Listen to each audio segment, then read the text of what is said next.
Hello friends, welcome to my YouTube channel simple science quick teaching. আজকের এই ভিডিওতে আমরা দ্বিতীয় পর্যায়ক্রমিক মূল্যায়ন যে ভৌতবিজ্ঞান সাবজেক্ট ক্লাস 10-এর সেই ভৌতবিজ্ঞান সাবজেক্টের যে প্রশ্নপত্র সে একটি নমুনা প্রশ্ন তোমাদের সামনে তুলে ধরবো, যেটি তোমাদের খুবই কাজে লাগবে এবং এখান থেকে তোমরা অনেক প্রশ্ন কমন পেতে পারো।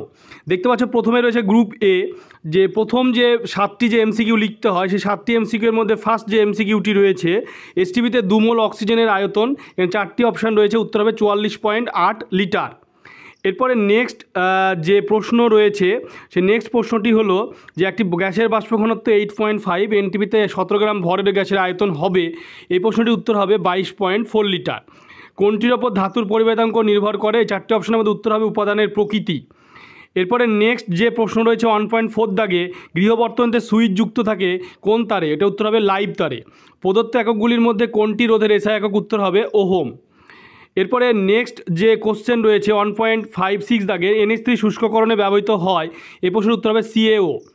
7 দাগে হচ্ছে ক্যালামাইন কোন ধাতুর আকরিক? এই প্রশ্নের উত্তর হবে জিঙ্ক। এরপরে নেক্সট যে প্রশ্ন রয়েছে গ্রুপ বি, সেই গ্রুপ বির প্রশ্নগুলি দেখে নাও। 1 মার্কের 9টি। নিম্নত প্রশ্নের উত্তর দাও। 2.1, একটি গ্যাসের বাষ্প ঘনত্ব 32, গ্যাসটির আণবিক ওজন কত?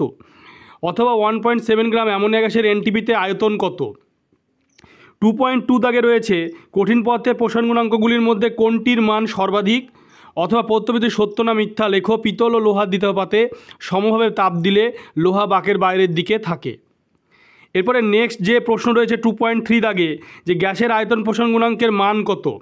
2.4 দাগে ফ্লেমিংয়ের বামস্ত নিয়মে চৌম্বক ক্ষেত্র তড়িৎ ক্ষেত্রের মধ্যবর্তী কোণ কত? 2.5 দাগে লাইভ তারে আবরকের বর্তমান বর্ণ কী? অথবা বাল্যচক্রে এসি প্রভাব পাঠালে কী ঘটবে? 2.6 দাগে তড়িৎ বিশ্লেষণের সময় ক্যাথোডে জারণ না বিজারণ বিক্রিয়া ঘটে? 2.7 দাগে কপার ধাতুর ওপর সোনার প্রলেপ দিতে তড়িৎ বিশ্লেষণ হিসেবে কী ব্যবহৃত হয়?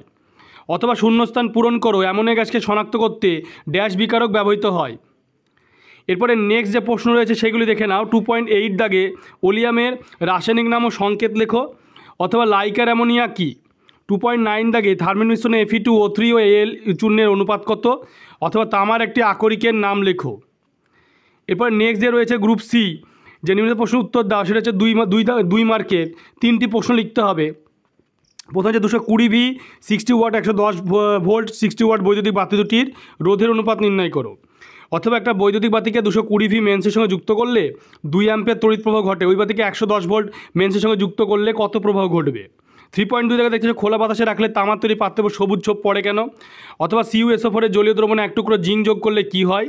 ইলেকট্রনের তত্ত্বের সাহায্যে দেখাও যে এটি একটি জারণ বিজারণ বিক্রিয়া। এরপরে নেক্সট যে প্রশ্ন রয়েছে 3.3 দাগে, নাইট্রোলিম কি? এর একটি ব্যবহার লেখো। অথবা CFL অপেক্ষা LED ব্যবহারের সুবিধাগুলি লেখো। এরপরে নেক্সট যে প্রশ্ন রয়েছে গ্রুপ ডিতে, নিয়মিত প্রশ্নগুলি উত্তর দাও। এখানে 3 মার্কে 6টি। 3, 6, 18। 4.1, 40 গ্রাম সোডিয়াম হাইড্রক্সাইড প্রশমিত করতে কত গ্রাম সালফিউরিক অ্যাসিড প্রয়োজন? অথবা 1 কিলোগ্রাম CaCO3 থেকে উত্তপ্ত করলে এসটিভিতে কত আয়তন CO2 গ্যাস পাওয়া যাবে? 4.2 পিতলের আয়তন প্রসারণ গুণাঙ্কের মান এত হলে কঠিনের বলতে কী বোঝায়? কঠিনের দৈর্ঘ্য প্রসারণ গুণাঙ্ক আয়তন প্রসারণ গুণাঙ্কের মধ্যে সম্পর্কটি লেখো। 4.3 থেকে 200 ওয়াট ক্ষমতা সম্পন্ন দুটি বৈদ্যুতিক যন্ত্র দিয়ে 8 ঘন্টা করে চলে, তাহলে 30 দিনের বৈদ্যুতিক যন্ত্রের জন্য কত টাকার বিল জমা দিতে হবে? এরপরে 4.3 দাগে দেখতে পাচ্ছ তড়িৎ তাপীয় ফল সংক্রান্ত জুলের সূত্র লেখো। অথবা লোহার চামচের ওপর তামার প্রলেপ দিতে হলে ক্যাথোড অ্যানোড তড়িৎ বিশ্লেষণ হিসেবে কী ব্যবহার করবে? 4.5 দাগে কপার তড়িৎ ব্যবহার করে কপার সালফেট দ্রবণের তড়িৎ বিশ্লেষণ করলে ক্যাথোড অ্যানোডে কী কী বিক্রিয়া হয়? ব্যাখ্যা সহ উত্তর দাও। এরপরে 4.6 দাগে দেখতে পাচ্ছ প্রশ্ন, অসল পদ্ধতিতে নাইট্রিক অ্যাসিড প্রস্তুতির ধাপগুলি শর্ত সমীকরণ সহ লেখো। অথবা স্পর্শ পদ্ধতিতে SO2 থেকে SO3 শিল্পোৎপন্নের শর্ত সহ সমিত রাসায়নিক সমীকরণ লেখো। কিপযন্ত্রে প্রস্তুত করা যায় এমন একটি গ্যাসের নাম লেখো। তোমরা ভিডিওটি বেশি করে শেয়ার করবে, অবশ্যই চ্যানেলটিকে সাবস্ক্রাইব করে পাশে থাকা বেল আইকনটি তোমরা প্রেস করবে, যাতে পরবর্তী ভিডিওর নোটিফিকেশান তোমাদের কাছে পৌঁছে যায়। লাইক ও কমেন্ট করবে।